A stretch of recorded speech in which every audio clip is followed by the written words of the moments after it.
Halo, salam sejahtera untuk kita semua. Semoga kita dalam lindungan Tuhan Yang Maha Esa. Perkenalkan, nama saya Renita Borosaragi, SPD NPD, dosen program studi pendidikan Bahasa dan Sastra Indonesia, Fakultas Keguruan dan Ilmu Pendidikan, Universitas HKBP Nomense. Pada kesempatan ini saya akan memaparkan salah satu mata kuliah saya, yaitu mata kuliah Korespondensi Bahasa Indonesia dan Kearsipan. Mata kuliah ini memiliki bobot sebesar 2 SKS dengan kode mata kuliah II 1238230. Adapun deskripsi mata kuliah ini yaitu mata kuliah ini membahas tentang konsep-konsep korespondensi dalam bahasa Indonesia, bentuk dan format surat, praktik yang berhubungan dengan surat menyurat, siklus surat masuk dan keluar, prosedur pengarsipan, kaidah penulisan surat dengan bahasa yang baik dan pengaplikasiannya dalam proses pendidikan atau pembelajaran. Metode pembelajaran yang saya terapkan adalah bersifat aktif, partisipatif, dan juga berbasis pengalaman nyata. Di antaranya dengan discovery learning, conceptual learning, small group discussion, project-based learning, role play, and simulation. Untuk capaian pembelajaran mata kuliah ini meliputi sikap, pengetahuan, keterampilan umum, dan juga keterampilan khusus. Adapun sikap menunjukkan sikap bertanggung jawab atas pekerjaan di bidang keahliannya secara mandiri. Selanjutnya, pengetahuan menguasai prinsip-prinsip dasar proses kreatif, penulisan berbagai masalah pendidikan, kebahasaan atau linguistik, dan juga genre sastra. Selanjutnya, keterampilan umum mampu menerapkan pemikiran logis, kritis, sistematis, dan inovatif dalam konteks pengembangan atau implementasi ilmu pengetahuan dan atau teknologi yang memperhatikan dan menerapkan nilai humaniora yang sesuai dengan bidang keahliannya. Selanjutnya, keterampilan khusus mampu mengaplikasikan ilmu-ilmu dasar yang relevan dengan bidang linguistik dan sastra untuk mendapatkan kajian linguistik dan sastra yang mendalam dan komprehensif. Untuk capaian mata kuliah yang diharapkan antara lain, CPMK 1, mahasiswa mampu memahami konsep korespondensi bahasa Indonesia. CPMK 2, mahasiswa mampu memproduksi surat dengan kaidah penulisan yang baik. CPMK 3, mahasiswa mampu memahami konsep kearsipan. Yang keempat, CPMK 4, mahasiswa mampu menerapkan prosedur pengarsipan. Untuk media pembelajaran, mata kuliah korespondensi bahasa Indonesia dan kearsipan meliputi modul ajar, PowerPoint, lembar kerja mahasiswa, dan juga video tutorial. Adapun materi perkuliahan ini meliputi yang pertama, konsep dasar surat menyurat. Kedua, tata bahasa surat menyurat. Ketiga, jenis surat, ukuran kertas, sampul, dan lipatan surat. Keempat, bagian surat dan fungsinya. Kelima, bentuk-bentuk surat. 6, jenis-jenis surat. 7, surat lamaran pekerjaan. Kedelapan, surat dinas. Kesembilan, surat niaga. Kesepuluh, berita acara. Kesebelas, kearsipan. 12, teknik alat dan bahan kearsipan. 13, prosedur kearsipan. 14, sistem penyimpanan arsip. Adapun referensi untuk mata kuliah ini yang utama adalah dari Dr. Andus Slamet Triyatna, MPD, pada tahun 2021 dengan judul Korespondensi Bahasa Indonesia untuk kalangan mahasiswa dengan penerbit Jejak Pustaka. Kedua, buku Dr. Andus Joko Purwanto MBA tahun 2007 dengan judul Korespondensi Bisnis Modern yang diterbitkan oleh Erlangga. Dan yang ketiga adalah buku Zulkifli Amsyah tahun 2023 dengan judul Manajemen Kearsipan yang diterbitkan oleh Gramedia Pustaka Utama. Penilaian pada mata kuliah ini mencakup 5 komponen, yaitu pertama, nilai sikap dengan 20%, selanjutnya nilai kuis dengan 10%, nilai keterampilan dengan 20%, keempat, ujian tengah semester dengan 25%, kelima, ujian akhir semester 25%. Berikutnya mari kita simak video pembelajaran mata kuliah korespondensi Bahasa Indonesia dan Kearsipan. Selamat pagi semuanya. Pagi, Bu. Apa kabarnya hari ini?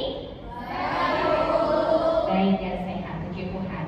Baik, hari ini merupakan pertemuan kita yang keempat. Sebelum kita mulai, ada baiknya kita berdoa. Saya persilakan untuk Sari memimpin doa.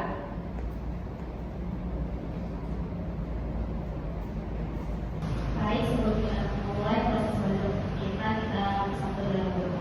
Bapak Ibu, terima kasih Tuhan, terima kasih Bapak atas segala berkat dan juga cinta kasih Tuhan atas segala dapat rasakan sampai hari ini Tuhan.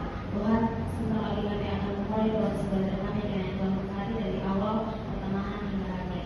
Tuhan, kami juga tahu kami manusia tahu segala kesalahan dan dosa. Kiranya Tuhan ampun segala dosa kami. Dalam nama anak Tuhan Yesus, kami telah berdoa dan mengucap syukur. Amin. Baik, terima kasih Sari. Sebelum kita memulai perkuliahan, saya ingin bertanya kepada teman-teman semuanya. Apakah ada yang pernah mendapatkan surat? Ada? Kalau ada, angkat tangannya. Oke, Puri. Kamu mendapatkan surat apa?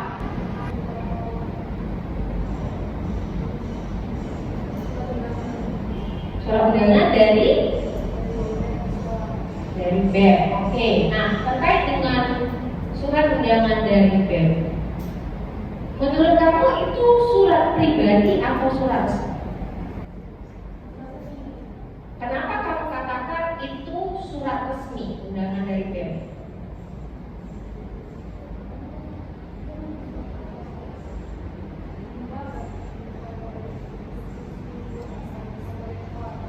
Oke, ada institusinya. Baik, teman-teman, itu adalah salah satu ciri atau bagian yang ada dalam surat resmi, yaitu namanya kopsurat. Nah, kopsurat itu ada instansi di dalamnya, salah satunya yang aku sebutkan tadi, BEM. Jadi hari ini kita akan belajar mengenai bagian-bagian surat. Dan teman-teman diharapkan mampu mengidentifikasi bagian-bagian surat ini. Bayangkan kalau bagian-bagian surat ini tidak tepat peletakannya, baik itu surat resmi maupun surat pribadi.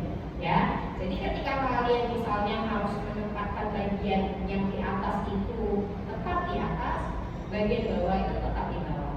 Oke, langsung saja pada penjelasannya. Sudah terlihat di layar terkait dengan bagian-bagian surat.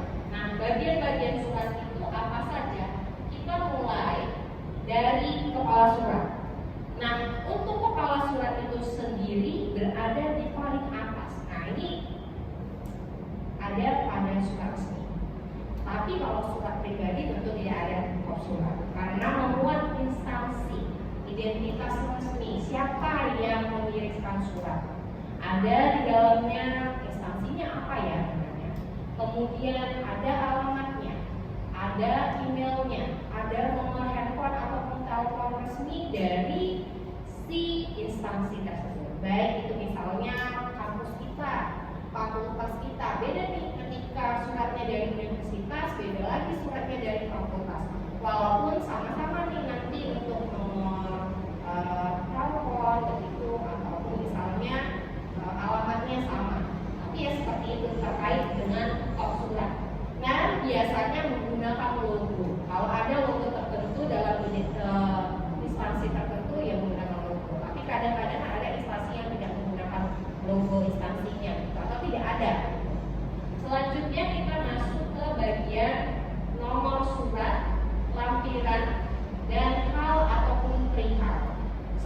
biasanya untuk urutan yang pertama itu ada yang namanya nomor surat. Nomor surat itu tentu saja penting. Kenapa penting? Karena nomor surat itu dapat mengidentifikasi surat itu nomornya berapa. Ya, nomor surat itu nomornya berapa? Artinya ada kode unik di dalamnya. Kode uniknya apa? Misalnya surat penugasan, surat edaran. Jadi kita tahu ada kode-kodenya. Seperti itu ya. Selanjutnya, tujuan dari nomor surat ini tentu saja akan mempermudah kita untuk mengakseskan surat. Itu termasuk surat masuk ataupun surat keluar. Nah, itu surat tugas ataupun surat edaran tadi diklasifikasikan ataupun diarsipkan berdasarkan itu. Kita lanjut. Setelah ada nomor surat, ada namanya lampiran. Nah, lampiran ini juga termasuk dalam bagian-bagian surat. Nah, bagian-bagian surat yaitu lampiran. Nah, lampiran ini merupakan bagian tambahan dari sebuah surat. Jadi misalnya kita membuat sebuah surat, ada lampirannya, dibuat di situ lampiran titik dua halaman. Artinya surat kita itu totalnya ada 3 halaman. Ya, seperti itu. Jadi ada 2 halaman yang mengikutinya ataupun 2 lembar. Misalnya seperti surat lamaran pekerjaan juga seperti itu. Ketika ada lampiran KTP di belakangnya, kemudian ada CV di belakangnya, harus dibuat namanya lampiran. Jadi kalau ada tercecer, ya, atau bilang misalnya dari surat yang kita berikan, oh si penerima surat itu tahu bahwa oh ada lampirannya, gimana nih lampirannya? Saya harus cari seperti itu ya. Oke, lanjut ke perihal. Nah, perihal ini merupakan pokok bahasan surat secara singkat. Jadi gambaran umum kira-kira isi suratnya tentang apa. Misalnya ini bisa kita lihat di layar terkait dengan permohonan kerjasama. Oh, ternyata inti dari surat itu sebelum saya baca untuk selanjutnya diisi ada yang namanya hal. Jadi gambaran umumnya. Lanjut lagi ke tanggal surat. Nah, tanggal surat ini juga bagian yang penting. Bagian pentingnya dimaksudkan agar kita tahu kira-kira kapan surat itu dibuat. Jadi jangan sampai surat itu bisa saja sebulan yang lalu baru dikirimkan sampai sama kita sebulan setelah itu. Jadi kita tahu nih kira-kira surat ini kapan dibuat. Ya. Selanjutnya ada namanya alamat tujuan. Nah, alamat tujuannya ini berfungsi untuk menunjukkan kepada siapa surat itu ditujukan. Jadi terkait dengan alamat tujuan ini biasanya ditujukan misalnya kepada yang terhormat Bapak Fakultas Keguruan dan Ilmu Pendidikan di Medan atau di Universitas Akademik Indonesia. Seperti itu ya. Jadi itu alamat tujuan. Bukan karena saya katakan alamat tujuan kalian buat alamatnya Jalan Sukomo dan tidak ya. Itu alamat tujuan dari bagian surat. Kita lanjut lagi. Oke. Salam pembuka.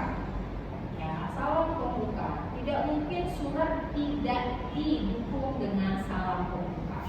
Kan tidak tiba-tiba, oke, saya mau minta permohonan dana Pak.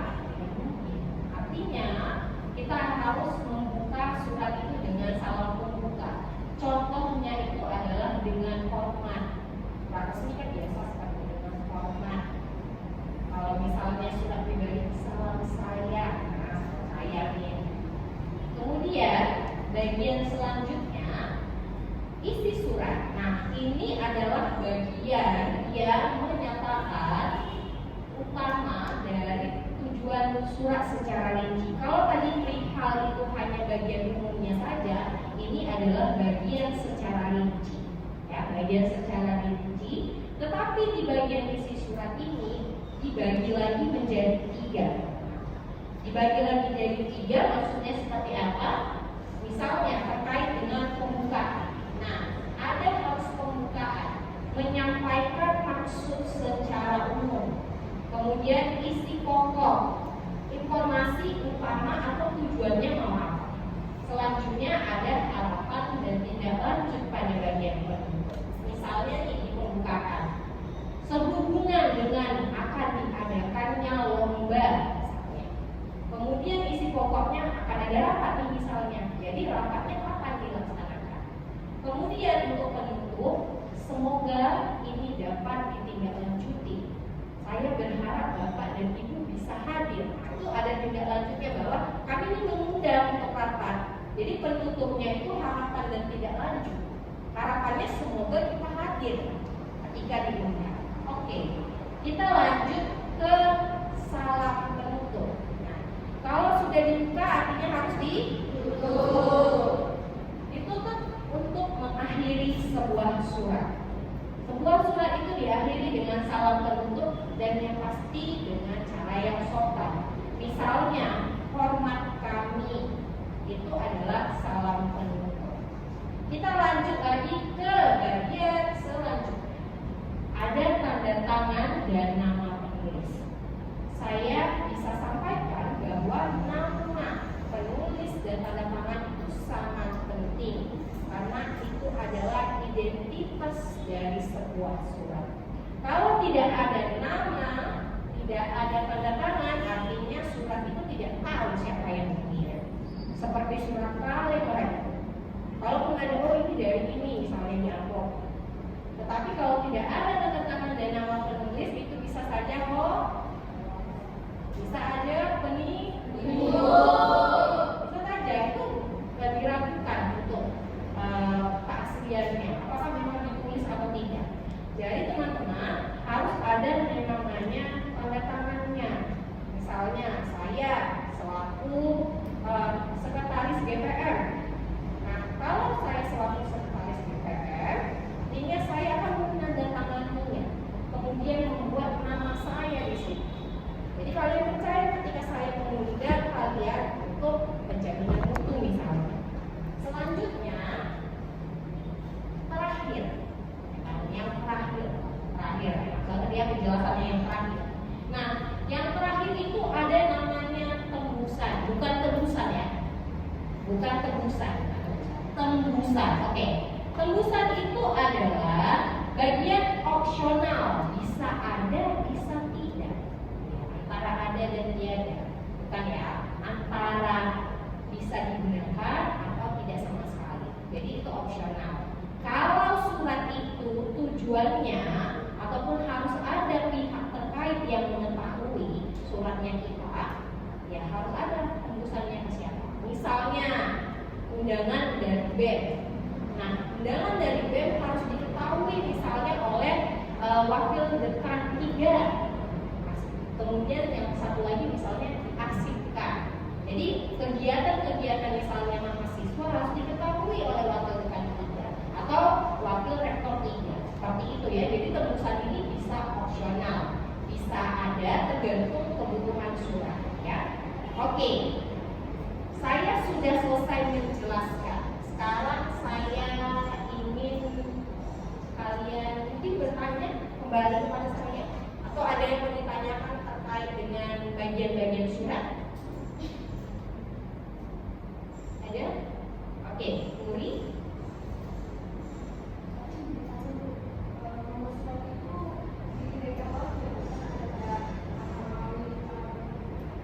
Oke, terkait dengan nomor surat. Nah, nomor surat itu kan tujuannya untuk mengetahui ataupun mampu mengidentifikasi terkait dengan nomor berapa sih surat ini kesekian gitu ya. Biasanya ada kode-kode tertentu. Misalnya 01 untuk surat tugas, penugasan, kemudian strip surat tugas gitu ya, surat SP begitu. Kemudian strip lagi dikeluarkan misalnya di bulan Juli. Berarti Julinya itu ditulis secara Romawi. Gitu. Kemudian strip lagi di tahunnya 2025. Seperti itu ya. Jadi memang teman-teman harus lebih banyak lagi belajar terkait dengan kode-kode unik dalam sebuah yang namanya nomor surat. Nanti mungkin teman-teman bisa belajar kembali terkait dengan itu karena memang ada kode-kode khusus. Namanya juga kode unik, ya kan? Surat edaran beda lagi kodenya, kemudian surat penugasan beda lagi, dan itu tergantung instansinya juga yang mengeluarkan. Kalau misalnya universitas kan ada kode universitasnya apa nih? UNIT, misalnya UHN. Kemudian kalau misalnya fakultas yang mengeluarkan ataupun prodi yang mengeluarkan ada lagi kode tambahannya. Tetapi untuk kode di depan itu ya tergantung nomor surat itu kapan dikeluarkan. Misalnya sudah ada 3 nih yang keluar, artinya ketika kita menulis surat kodenya pasti 004 gitu ya. Oke, ada lagi yang mau bertanya? Sudah cukup jelas? Oke, karena cukup jelas sesuai dengan apa yang saya sampaikan tadi, tujuan pembelajaran kita hari ini adalah untuk mengidentifikasi bagian-bagian surat. Nah, bagian-bagian surat ini teman-teman silakan identifikasi secara berkelompok. Saya akan bagi menjadi 4 kelompok saja ya untuk kalian identifikasi. Oke, saya akan bagi, silakan bagi kelompoknya atau duduk sesuai dengan kelompoknya untuk dibuatkan apa ya? Ya, silakan.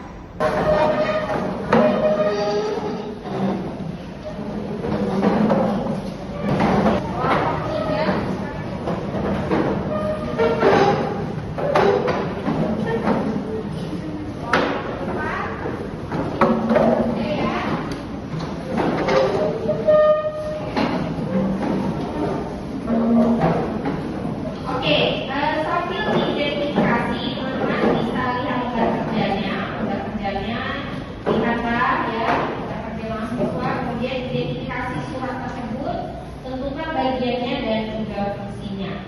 Oke, saya persilakan teman-teman untuk mendiskusikannya.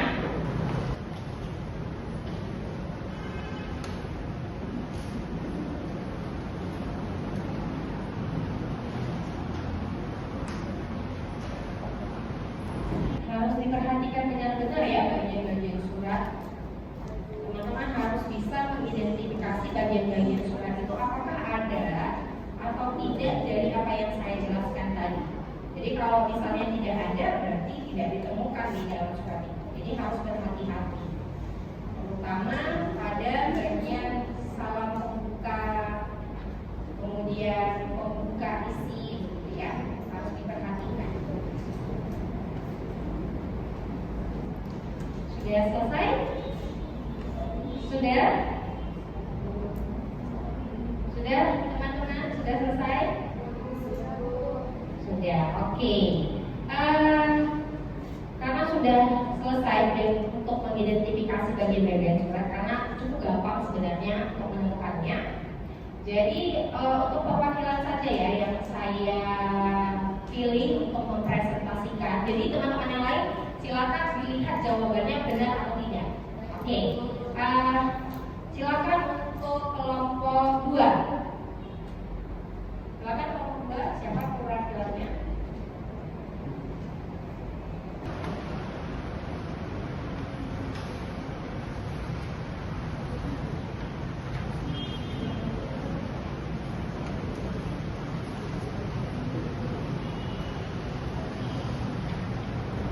Oke, baik. Terima kasih kepada Ibu Dosen yang telah memberikan kesempatan kepada kami di kelompok 2 untuk mempresentasikan apa yang telah kami dapat, apa yang telah kami diskusikan. Nah, berdasarkan surat yang telah diberikan oleh dosen kita, kami mengidentifikasinya ada beberapa. Yang pertama itu pada bagian, yaitu pada bagian kepala surat. Nah, di kepala surat ini kami mendapatkan bahwa yang menjadi kepala suratnya itu bagian PT Maju Bersama Sejahtera. Nah, itu disebut dengan bagian kepala surat. Nah, fungsinya apa? Fungsinya yaitu sebagai identitas. Identitas apa? Identitas resmi perusahaan pengirim surat. Itu bagian kepala suratnya. Kita lanjut ke bagian nomor suratnya.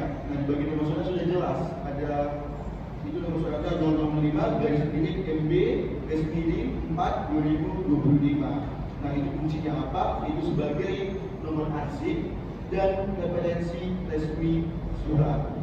Dan juga di sampingnya terdapat adanya tanggal dan tempat membuat surat. Itu tanggalan pada 5 April tahun 2025. Selain itu juga dicantumkan di bagian lampiran. Itu lampirannya terdapat satu berkas dan fungsi apa? Untuk menunjukkan berapa kertas atau berapa lampiran yang terdapat dalam surat. Jadi itu fungsi dari lampiran. Kemudian di Di bawahnya terdapat hal, itu hal apa itu tujuannya. Jadi tujuannya apa? Itu undangan rapat evaluasi. Nah, di bawah hal terdapat itu namanya alamat tujuan. Nah, alamat tujuan ini yang kami dapat itu pada bagian kepada yang terhormat Bapak dan Ibu Manajer Divisi PT Maju Bersama Sejahtera di tempat. Nah, itu bagian dari alamat suratnya. Kemudian di bagian saling pembukanya yang kami dapat itu bagian dengan hormat. Itu termasuk sebagai salam pembuka. Nah, di bagian selanjutnya di bagian isi surat. Nah, di bagian surat ini dimulai dari sehubungan dengan akan dilaksanakan kegiatan evaluasi program kerja semester tahun 2005, maka kami mengundang Bapak dan Ibu untuk hadir pada, saya jelaskan itu pada hari, waktu, dan tempat. Nah, setelah isi, tentu ada namanya penutup. Nah, penutup yang kami dapat, penutupnya ya ini. Demikian undangan ini kami sampaikan, atas perhatian dan kehadirannya kami mengucapkan terima kasih. Nah, selain itu juga terdapat yang namanya nama perusahaan dan jabatan di bawahnya, itu dengan hormat PT Maju Bersama yang telah manajer umum dan juga ditandatangani dan atas nama Rina Widya Sari Sarjana Ekonomi, dan juga di bawah itu terdapat tembusan, artinya ada yang mengetahuinya, menunjukkan pihak tambahan yang diberi informasi terhadap surat. Itu kuasanya ada dua, dari utama dan juga pengisi panjang. Jadi demikian hasil yang kami dapat dari identifikasi dari surat yang telah diberikan dosen kepada kami. Sekian, terima kasih. Oke, bagaimana teman-teman? Oke, benar semua. Dan saya harus koreksi terkait dengan format kami itu ya. Format kami sebagai salam penutup. Oke, jadi teman-teman sudah bisa mengidentifikasi dan mengerti fungsi bagian-bagian surat. Jadi saya harap teman-teman bisa melaksanakan kegiatan selanjutnya, yaitu menulis surat berdasarkan bagian-bagian yang sudah saya jelaskan, karena teman-teman sudah mampu mengidentifikasi.